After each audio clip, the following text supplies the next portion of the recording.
Hello, and you. And welcome to Silent on More, the podcast and radio show with Dr. Monica. I am Dr. Monica, and I'm so excited that you decided to join us this Saturday morning. And I'm glad that you're with us every single Saturday at 10 a.m. Okay?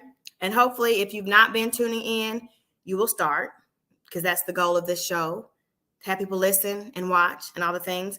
But I'm going to be honest. So, the last couple of months, my life has been a whirlwind. It's been a whirlwind. I don't know if you noticed the background. I don't even know which way to go because my background is completely different. But I bought a house. So let me tell you what happened. During one of the January shows, I talked about the importance of setting goals, having an accountability partner, creating vision boards. I had the Get Back Girls on my show. We talked about how we come together to hold each other accountable for what we want to do for the year. We reflect on last year, all the things. And let me tell y'all what's been happening, honey. So I had a few things on my vision board. And of the few things, 4 have already come into fruition. They've already manifested. So one thing I put on my vision board, and it's crazy because stuff just falls on my lap. It just falls into my lap. But anyway, one thing that I said I put on my vision board was to get back into public speaking, pouring into people, going back into that work with women and people in general. And so since January, since my vision board was plastered across my restroom, I have had 4 speaking engagements that basically fell into my lap. And I have 2 more, one in May, one in June, and then I was approached about one in September. And what's crazy is these are people I don't even know. So they've heard about my work with school, and they've heard about my work with ministries, with women, with whatever, and they want me to come, little old me. But I put that on my vision board, and I wasn't actually prepared. I just put it up there for something I could accomplish later on, but it's like it just started falling into my lap. And then I put a home. So I already own my other home, but I wanted to buy, because y'all know I had Zach and Alexa on the show in January as well, and they talked about their real estate investment company and all the things. And I said, I just need to leap. Like, I just need to swallow the fear and leap. And so I said, I'm going to do it. So I contacted my friend, and she was like, okay, girl, well, what do you want? I was like, well, I don't know. I haven't really thought that far. And she said, okay, so let me show you some houses. So we went to see 2 houses, and there was this one house in the Summit that I absolutely loved. I love that house. Now, it wouldn't have been conducive for my grandchildren. You know, I love them so much, even though I don't have any yet, but I love them. But I was thinking I need a larger backyard, but that's okay. That's okay. At least I have the house that I want until I have my grandchildren. But I was outbid, that fell through. And then I was like, well, maybe I can redevelop a home, and I can live on one side, and then I can have somebody else live on the other side. I can charge them rent, yada, yada, yada. I went into that space, and it was a disaster. I would have been scared to live there. It was in a wonderful neighborhood. I would have been scared to live there. And so years and years ago, I thought, you know what? I'm not worthy of what I'm about to tell you. I'm not worthy, because I was told I was never going to be anything, that I wasn't going to amount to anything. So why would I ever be able to get something brand new? So I bought my first brand new car a couple of years ago. And I was like, what? I can get a brand new car? What? They're like, well, yeah, your credit is A1. Like, can you have all this? I was like, really? I can get a brand new car? And then my friend said, with the interest rates being so high and with the market being upside down, your best bet would be to buy a new build. And I said, I can buy a new build? What? I can do that? And she said, yeah, why not? So we went one Sunday, went to meet one night. My heart wasn't right, but something got a hold of me. But anyway, I'm just kidding. But I went to, we went to a couple of homes on a Sunday, and I fell in love. I said, I love this house. And so she said, well, let's go look at these other houses too. So we went to see a couple of other houses. And so I was like, well, I love this is the same model as the other neighborhood, right? And she said, well, yeah, it's the same model. I said, but it's closer to my school. I said, well, how much is this? So she told me how much it was. I said, okay, I can afford that. Long story short, within 4 weeks, I was able to close on my house. Can you see? I was able to close on my house. So those are 2 things. And then I had something else on there, but I'm gonna have to hold off until they act right all the time, and then y'all can be introduced to that person. But it's been a great ride this year so far.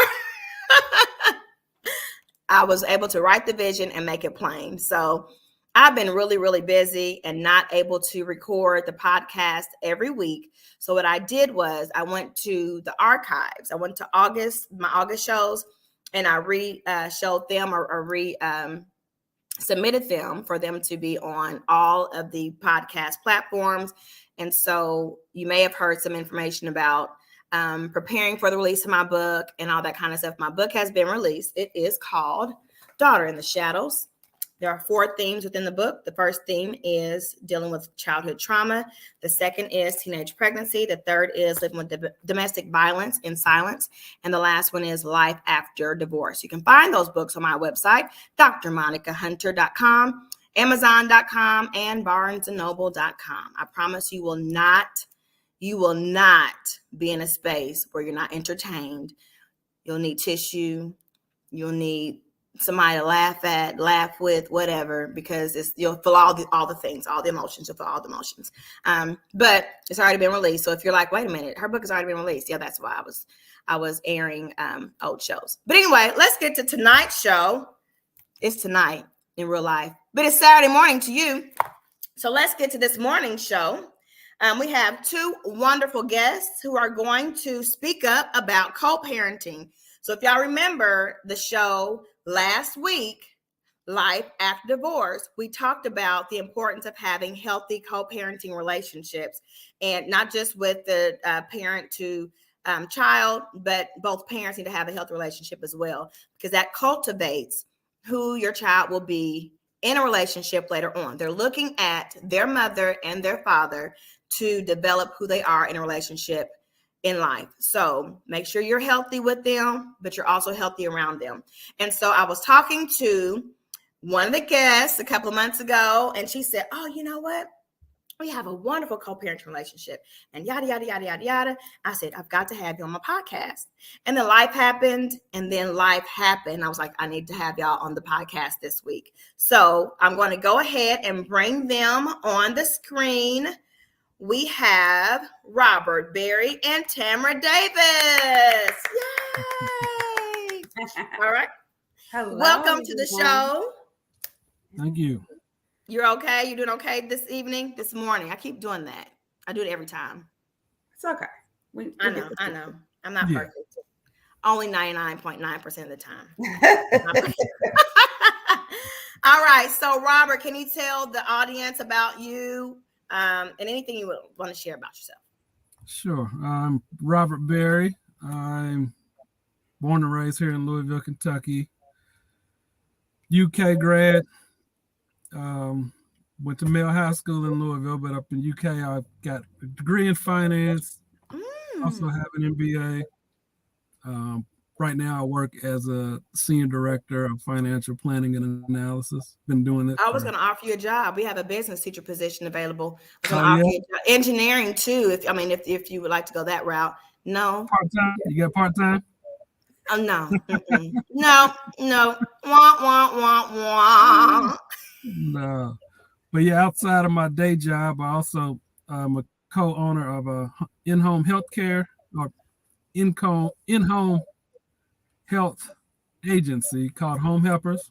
So I love that. How long have you been in business? 2 years. So it'll actually be 2 years in July. I was thinking about tapping into that industry. I have a friend in Indianapolis who does that. She does everything. She owns semi-trucks. She has a warehouse. She does all the things, but she's tapped into that as well. And she said that's something I might want to consider doing when I have a moment. I don't know. I don't want to be able to do all this stuff, but yeah, I might need to reach out to you later on and see how we can just let me know. Knowledge on that. Definitely keeps you busy. But yeah, we got caregivers that go out and help elderly folks and run errands, do light housekeeping, help them out, take baths, things like that. Yeah. And then my other side thing is real estate. So a couple houses, a couple apartment buildings. So I know you said you got a nice following. I'll have a couple of houses and a couple of apartments here available in the next probably 30 days. So Anybody need anything, reach out. Yes. How can they reach out to you? Email address. rqberr@gmail.com. Okay. I'm also on Facebook, but I'm not on there too often. So he's not really great with the social media. Yeah. How old are you? You and your what? I'm just kidding. 41. And you're not into social media? No, I never really got into it. I guess I was too late to the game. I just got my page about a year ago. So. Oh, really? Are you serious? Yeah. He doesn't do anything. So I was just talking to a couple of people earlier today. I'm going to start working with a local real estate developer to get a group of Black women together to share knowledge on real estate investment and developing. And so it'll be nice to have a collective to glean from that. Right. But anyway, a couple of businesses that we'll discuss a different time. Tamra. Hello, everyone. My name is Tamra Davis. I am 40, just turned 40 in December. I am, you didn't say nothing about Robert, about Jim. What did I say? I'm talking about our son, Robert. We are the parents of Robert Berry. Yeah, that's why we're here. He's in there eating now. That he is my only son. He's 16 years old. Other than that, I am an educator. I'm an 8th grade counselor at the Du Bois Academy, and she's everything, everybody. Go ahead. This is my 14th year in education. I do love what I do. I do love it with a passion. I don't have all the side hustles, but definitely aspire to have, as my son said, Mom, you need to get you a multiple stream of income. And I said, okay, son. And I haven't. So, but I will, because he motivates me. Obviously, Robert Sr. motivates me and is willing to support me in anything. That's what I have. I love it. So, y'all, I love Tamra. At first, I didn't know. So I am the principal at Du Bois Academy, and she's a counselor. And I loved how open she was to give critical feedback. You know, people give critical feedback. You don't know where the heart is, but her heart was in the work. And so it was wonderful to get to know her. Now we sing all the time. We have church. What about the song I sang today at the end at the end of service, at the end of the school day? Did you hear it? I did. As I was getting on another student, and then you started singing. I said, child. I'm a friend of Tarkai. He calls me friend. Anyway, we're not talking about that tonight. We're talking about co-parenting and how that has impacted your life. And we're going to pour into other people who may have experienced toxic examples of co-parenting as I did. So I have a few questions for you all. So I'm sure everybody's trying to figure out, how did you two initially get acquainted? How did y'all meet? I'll take this one. The easy question. So as he said, he went to the University of Kentucky. I went to the University of Louisville, but I'm from Lexington. I didn't say that. And so when I moved here from Lexington, I had some friends that I knew that were in a grade year higher than me in college. But I ended up meeting my best friend, Kenesha, his first cousin, at U of L. And once I met her, you know, with her being a native from here, she immediately just took me in, me not having my family here in the city. And so I got to be around her family, and then in turn ended up meeting Robert Berry. I call him Bob. I can't do this. Look, I'm going to say it because I tried as hard as I could. But Robert is my son, and this is Bob. So this Bob is dad. So ended up meeting him that way. We talked for a little while, and then he was still at UK. We did like a distant, you know, like it's not really long, but somewhat of a long distance thing. And then he ended up moving back here. And then we immediately moved in together and ended up having Robert at the time. Anything I'm missing, Bob, Robert? Did you want to add anything, Bob?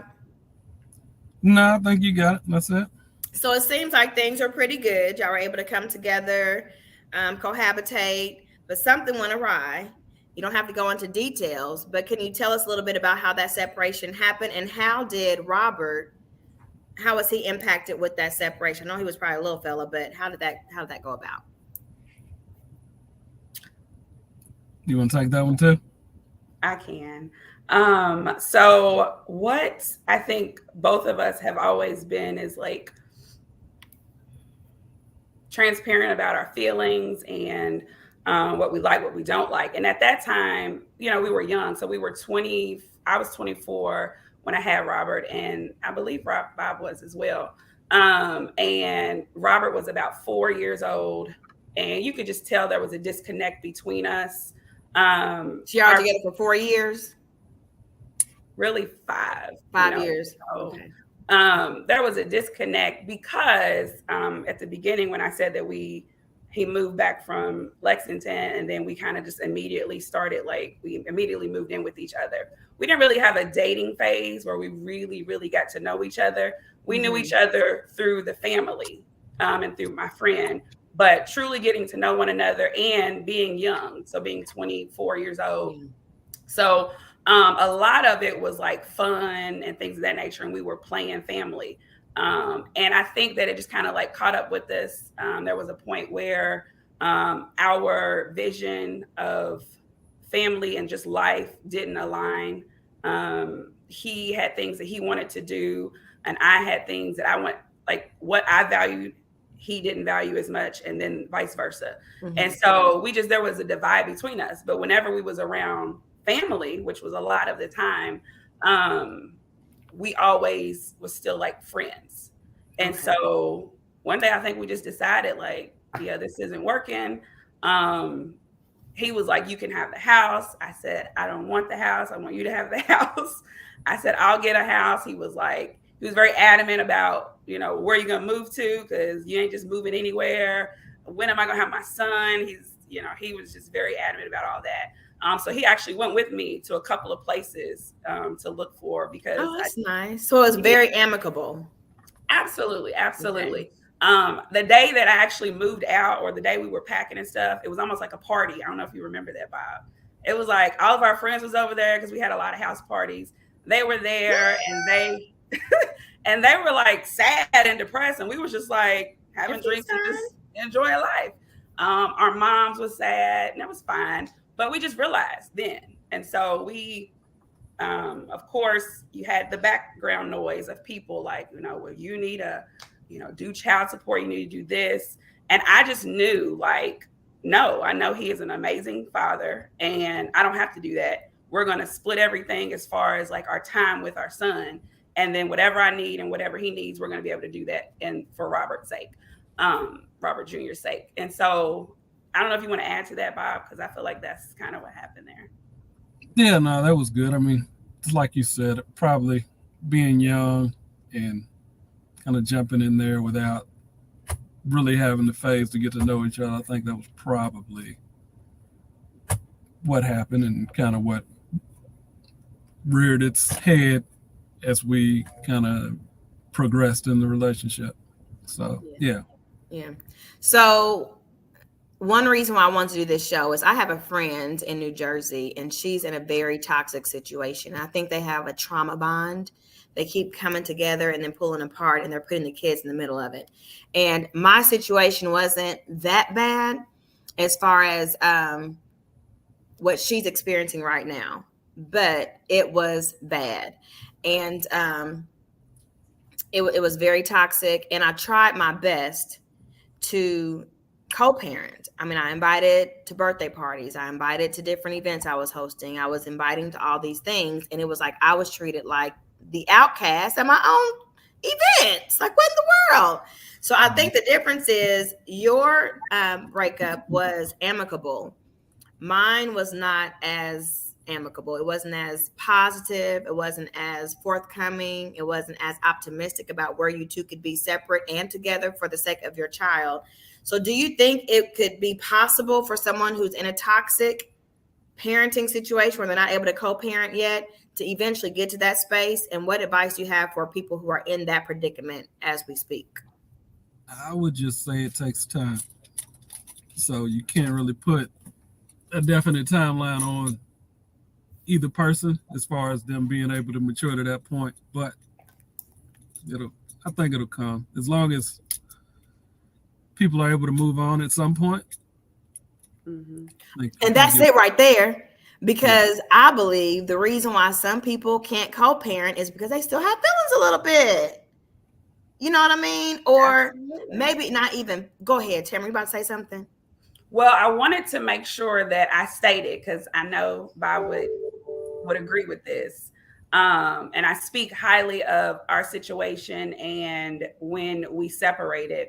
And I'll be honest, I was very much okay with us splitting up, me moving out.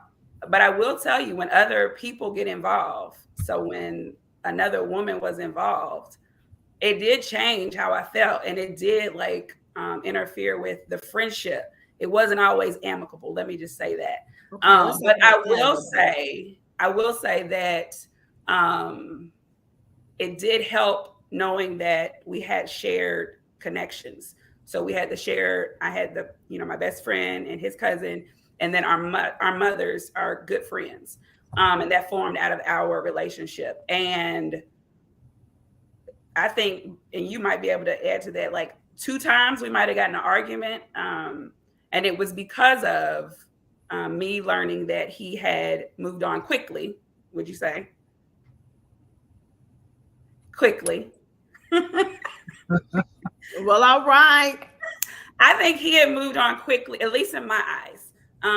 But it was on my time, and I had to realize anything I would do or feel, I would run by my best friend, but that was his cousin. So she always kind of played devil's advocate with me and would talk to me. It's really good to have good friends in your life that can coach you and not coach you in the wrong direction, but coach you in the right direction. And so she was helpful in telling me okay, you said you didn't want this relationship, so why do you even care about this other woman being in his life? And I said, well, I didn't care. I didn't necessarily care that the relationship ended, but I didn't want Robert to meet someone so soon. He was 5 at that time, and I just felt like it's too soon for another woman to be in his life. His dad. So it wasn't the feelings that you had about him having someone else. It was Robert having another woman in his life so quickly after he was used to you and his dad being together for so long. Yes. Would you agree with that, Bob? Let's see what Bob has to say. I mean, I can't really speak for you. If that's how you felt, then yeah. But what did she do? The attitude that anytime that we did have a disagreement or an argument, it was because of your new relationship. Because it was never I want you back, or we never did any of that. It was more of how are you going to have this woman around, our son so soon, and who is this girl, this little girl? Hoppo, who this woman? Hoppo. Yeah, because really I learned about it through my son. He just started naming this girl, and it was really the other lady's daughter. And I said, who is this girl? And he couldn't tell me really at 5 years old. And so then I ended up learning about it. So I was like, for one, you couldn't tell me. I thought we were better than that. And then for 2, why is this happening so soon? And then she immediately moved in.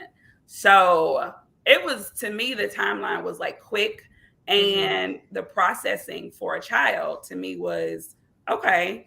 To the point where I was like, oh, he's going to have a better bond or a stronger bond. Because, step parents or the other person comes in and they're the friendly ones. They're going to do all the things, you're going to still get mommy from me, but you're going to get the hugs and all those things. And you can do whatever you want, Junior. That's what I remember being said all the time to my son. And it used to bother me. But I would say it was only a couple of times that he and I even disagreed about that. And I was just like, you know what? I know I'm a great mom. I can let this go, and still this woman can be in his life. So how was your communication, or how has your communication been throughout your co-parenting process?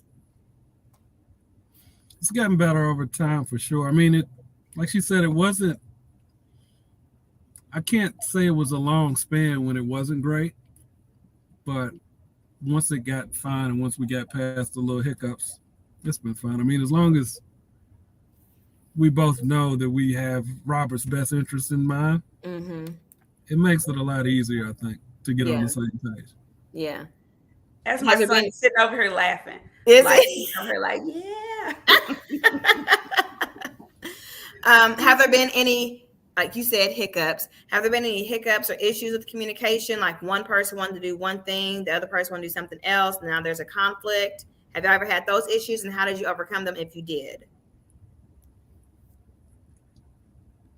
I would say not really. We do a good job of trusting, at least this is my opinion, we do a good job of trusting the person who's closer or more familiar with the situation. Okay. We trust their judgment. So for a school choice, education, if she has a recommendation, she was a teacher, now she's a counselor. I mean, I look into it, but for the most part, I trust their judgment for that type of thing. And then for other things, if we're choosing sports for the kids or we're choosing whatever, it's what he wants to do, and he can try them out. You know what I mean? So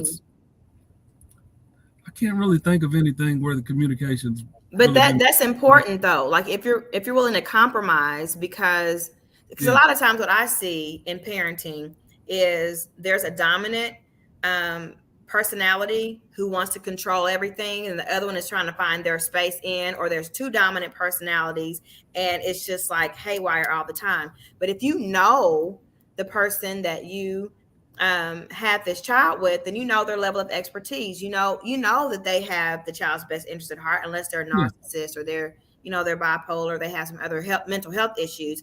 You know that they have the best interest at heart. And if you're in finance and you're in real estate and you're an entrepreneur and he wants to start a business, he will go probably to his dad and take care of that. If it's something that has to do with school, with trying to figure out a way to cope with the situation, he may go to his mom. But it seems to me as if the communication and the decision making is open based on how you communicate with each other and your level of expertise with whatever you're communicating and deciding about, which is healthy. Yeah. Very healthy. I think it's just, I don't know if it's just the math, finance brain that I have, but whatever makes sense. I go with logic. You're a man. Men are logical. We're emotional, except for me. Okay. Except for her.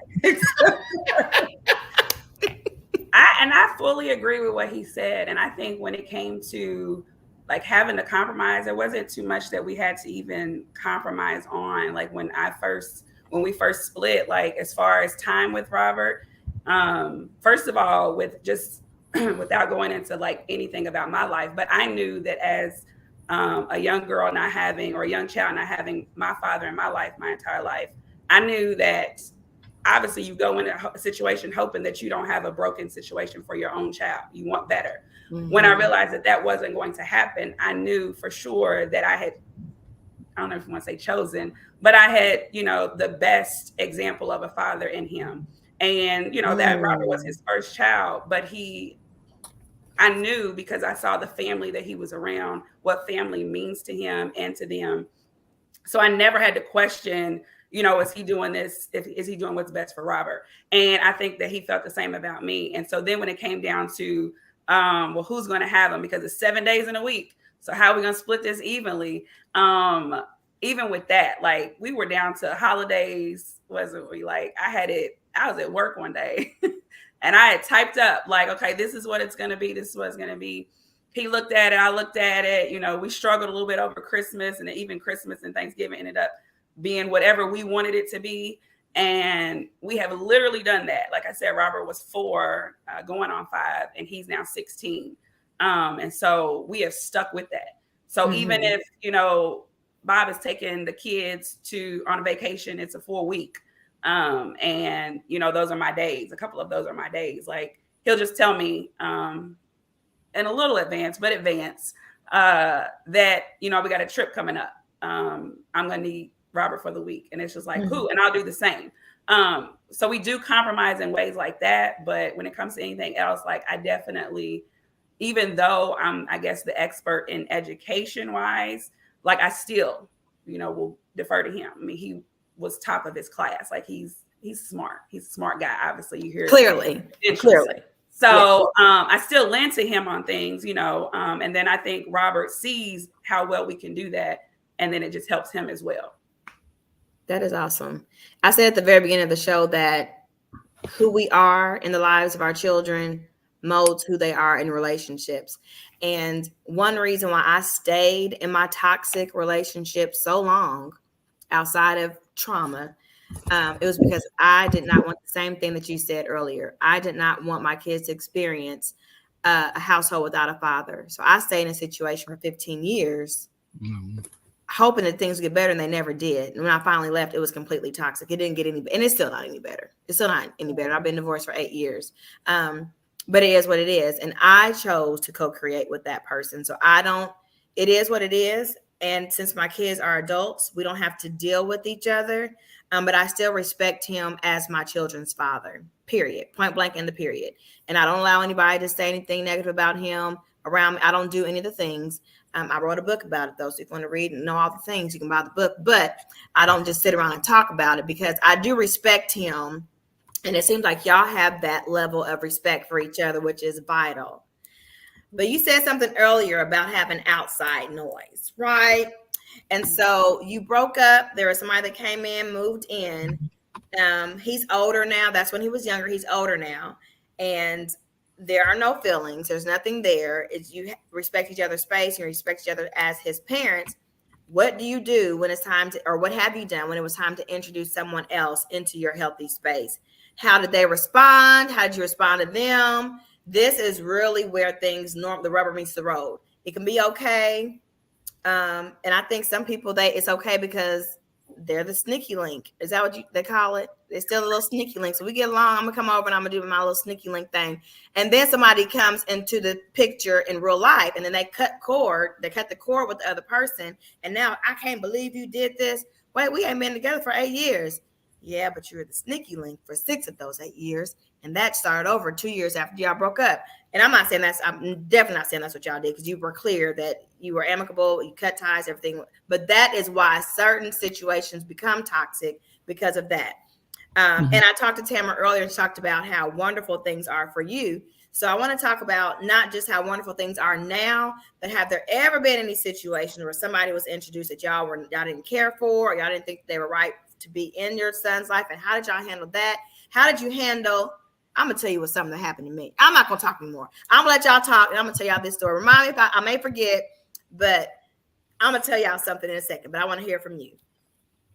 I think I'll go first on that, just because if I continued on with that story about how I felt like Bob had moved on quickly, so he ended up being with the girl for 8 years. They ended up having 2 kids out of that relationship. And her and our relationship we had the beef, like in the beginning. Like I just did not like her. I didn't have a good feel about her. What I did know, however, is that she loved my son. And so to me, once I would put that into perspective, everything else I felt about her didn't matter. And I felt like if she was the person that I was painting the picture to be in my mind, then his dad would see that one day. And he ultimately did. But in doing that, so he was with someone for 8 years, so that was different.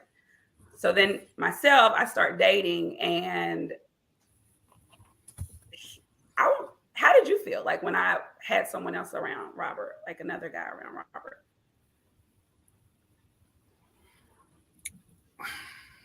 I mean, I think we're back to the thing where I trusted your judgment, because I mean, you seemed to be kind of selective on who you would bring around her. So yeah. I trusted. So like I would bring. So I ended up being in probably like 2 relationships, and I think both times, like I still would bring him around Bob, like family events, family functions. They were there. For me, it probably, I didn't consider that as much, and how that could, some of the people I was with maybe was a little intimidated by that situation. Okay, so some of the guys were? Yeah. What did they do? Oh, they faked it till they made it in front of him, like in front of everyone, like it was all great. I love the relationship that you and your son's father have. Like, man, I wish me and my kid's mom felt that, had that same bond. But then some of them, with probably a little bit of joy juice in their system, you would hear where the insecurity lies. Going over there with Bob. Yeah, like I know. And it's not even that he puts on an air of like arrogance or anything. Bob, this is probably the most I've heard Bob talk in my whole life being around him. Joking. So it's not like when we're in that setting, when it's all of us, that he's talking, he's boasting, he does well for himself, but he's never like bragging and putting that out there for people. And so to me, it was an insecurity within the men that I was dating, to where they felt like, okay, I can say all these things, but a drunk man don't tell no lies. And so when they would get a little alcohol in their system, you could hear that they didn't like that. And so one of them in particular tried to he felt like he couldn't live up to who Bob was. And I said, I'm not asking you to, but I realize now, that probably came because there should have been more of a boundary in between my friendship between Bob and then my relationship. And so then moving forward, he ended up, he's now with another girl, and they've been together, it's almost 4 years, maybe. He don't know, 3 or 4.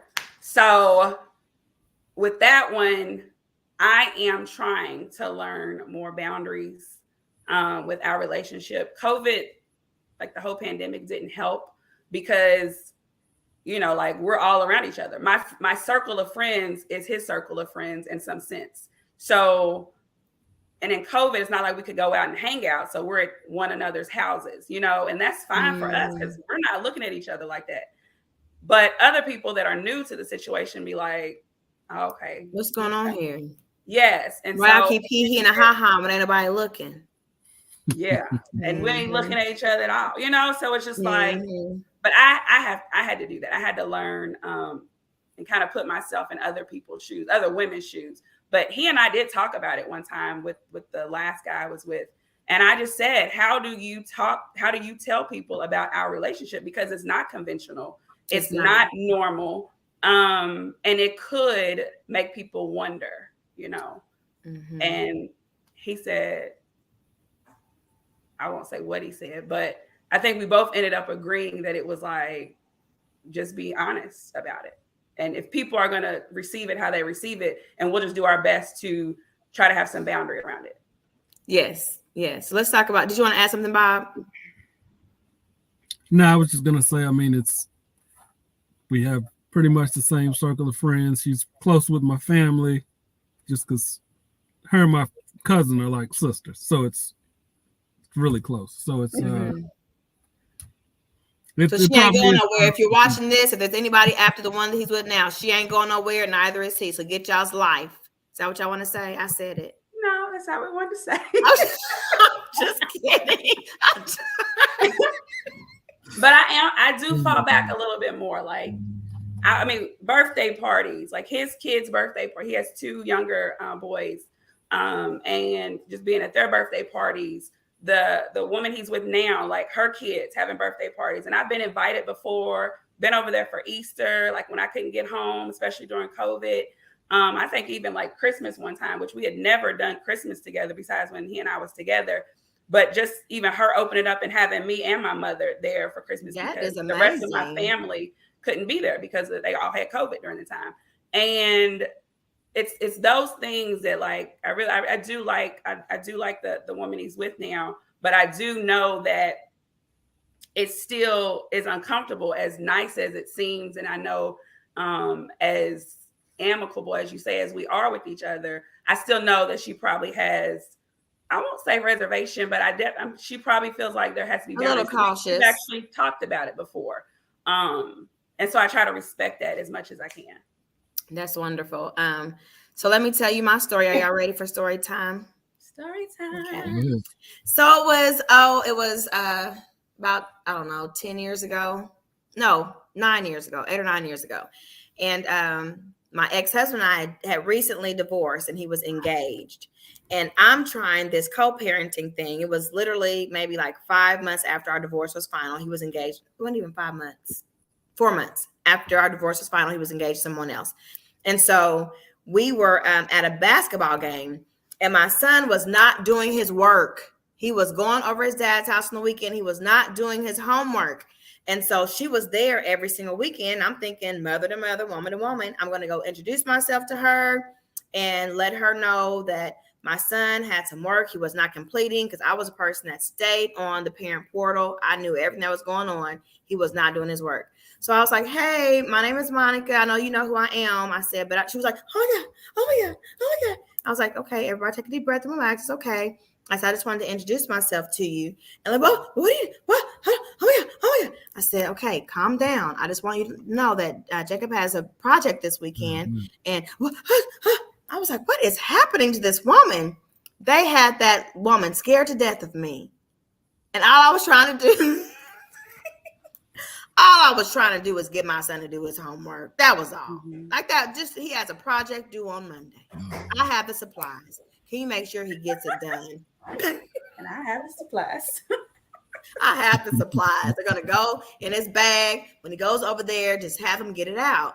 But I love how you said, you're talking about the boundaries and communicating who you are to each other. Now, I couldn't communicate that because it was a toxic situation. So I have no idea why that woman was ready to spit fire and run for her life. I have no idea. But I can assume that it was shared with her some stuff about me that she either wasn't true, that she shouldn't have been privy to, whatever the case was, she reacted to what she had heard. So it's very important that when you communicate from a healthy standpoint and not to turn one against the other. Because that's horrible, because the kids see that. Yeah. The kids see that. Yeah. All right. Y'all got nothing to say? I think that, he knows exactly. Like I said, I have one kid, but he has another, like I said, 2 other boys. And if we're being honest, I know that his situation and that is not the same as the situation with me. And so he's getting both sides of it. So he's getting like, I'm gonna say I'm great baby mama, even though we don't call each other that. And the other one is not that she's not a great mother. She just, some people, like you said, if you still have feelings, if you're bitter about how things play out, then you're going to do things that are, perceived as spiteful or things that are just not healthy for y'all's relationship. And so everybody is not mature in a sense to handle that. Yeah. There's guilt, there's jealousy, there's insecurity, there's all the emotions that are connected to whether things end amicably or if there was a level of toxicity. If there's any ounce of a feeling that's still there, those other emotions normally rise their heads, unless someone has mental illness and then they can't help it. But that's typically what it is, which is why when you introduce someone new to a relationship, you've got to let them know, okay, this is what's happening here. This is how we are. This is how we're going to be for our son. You have nothing to worry about. I care for you. Or if you're at this level, I love you. And I just want you to know that I want us to be have a healthy unit. So you have children, they have a father, they can come too. Like we're doing this thing together. I remember I saw this video on, I think it was YouTube or something like that, where it was like the mom and the dad and then their spouses and then their kids and everybody went to the same basketball game. And the mom's side of the family had on white t-shirts with the son's name, and the dad's side of the family had black t-shirts with the son's name. And they were all sitting together cheering on. That's how it's supposed to be. That's how it's supposed to be. And just recently we all went on a vacation together. Like that is wonderful. We didn't stay in the same house, but we were all there together. Ultimately, I think it has just helped our son for sure. Let's bring Robert on the stage. Is he available? I know he's been itching to say something. Oh, he's not. I thought he was sitting next to you. I think because we talked to Robert, and I've asked him before. It was years ago, but like, did he feel a way because his mother and father were not together? Did he want that, or did he wish for that to be? And then if not, like, are you okay with the dynamics of our relationship? See, that is so healthy. I love that. But I think, Monica, Dr. Hunter, sorry. You're fine. You're I think where that comes from is being in education and me seeing kids constantly that are, you know, where we have parents coming up, you know, like, I'm taking them today, and then you gotta bring police and stuff in. Like, there's levels to this that you see, and you're like, I would never want this for my son. I don't care. Never. You know, I don't like putting adult issues and adult stress and problems on kids. And I see that too often. And so even if his first cousin, my best friend, sis now, even if she wasn't in the picture, I would hope that my reaction would still be the same, and knowing that I got to do what's best for my son. Yeah, absolutely. Come here, son. Dr. Hunter wants to see you. Oh, you've been over here doing all the antics. Come on. Yeah, come on, Pumpkin. There he is. There's Robert Jr. There he is. All right. So how has it been having such wonderful parents that put you at the center of everything that they do? It's good. I'm glad that it's different than most other co-parenting situations. Well, you got a man, I can tell. Yeah, he's articulate. Co-parenting situations. I like that. I like that. What is it that you appreciate about how we have been able to co-parent? What part do you appreciate most? Especially knowing that you see another side of that in a different situation. I'm glad it's tailored to me. Like, they don't just do things without me. I'm not gonna say approve because they're the parents, but like they get my input on most things that they do. That's wonderful. There's so many kids, and I know that you're a young adult, but whose voices are stifled because their parents don't trust their ability to make decisions. And so that's even invaluable that you all include him in decision making, and you make him feel like he's a part of his life, because some parents don't do that. I make the decisions, I say what's happening, and that's also toxic, because what happens is the child tends to lean more towards one than the other if they don't feel healthy or if they don't feel safe with one over the other. So that is wonderful. Give yourselves a round of applause. I'm so happy because our community needs to see more of this. You know what I mean? This does not happen. Even with the people who have all the money in the world, from them on down to people who are struggling and everybody in between, there's always toxicity when there's a separation. Not 100% of the time, but there's most of the time there's a level of toxicity until the healing happens. And it seems like you all made the decision at the very beginning to put your son first at the center of your life, and you formulated a plan which allows other people to come into the space with boundaries, with an understanding of who you are together and who you are for your son. And that is invaluable. So I really do appreciate you all for sharing with the audience. Y'all have any last words? For me, I would just like to say, and his dad and I have discussed this, where I love that you're doing this. I love that this conversation is happening. We have talked about playing and just having followed through with having our own some own podcast, or even a book, just to help. Because as we said, nothing was great at the beginning of a separation. At the end of the day, it is a broken home. But what can you make of it, and how can you make that better, and how you can always, as long as you have the kids' best interests at heart, it is very possible. It is necessary. Our communities need it. As I said, I see it all the time in the schools. 3 incidents today, and I really hope and pray that this reaches someone, and that they are able to learn something from it, so that they can understand this is very, very possible. Yeah, absolutely. Bob? No, she hit it on the head. I mean, it's all about putting the kids first. They didn't ask to be here, so you brought them here. You gotta raise them up. You gotta do what you can to make sure you put them in the best situation and the best trajectory as possible. So, no, that's what it is. As long as you keep the kids first, it makes everything a lot easier. I love it. Go ahead. Logic, you got to think logically. Yes. About You what can't you always do. be emotional, ladies or gentlemen. You can't always be relax. Take a deep breath, relax, relate, and release, Yep. and everything will be okay. Did Robert, you would hear you like her? She called you Bob. Did you hear it? what? You did. You did. I didn't even pay Monica called you attention. Bob. She's like, I did. Robert Jr., would you like to share anything with the audience? Any final remarks? No. Well, I appreciate you for coming on screen. I know that was like last minute and you may have little jitters about being on here, but you did a wonderful job and I appreciate you. So we're going to end this episode of Silent No More, radio show and podcast with Dr. Monica. I appreciate you all for tuning in.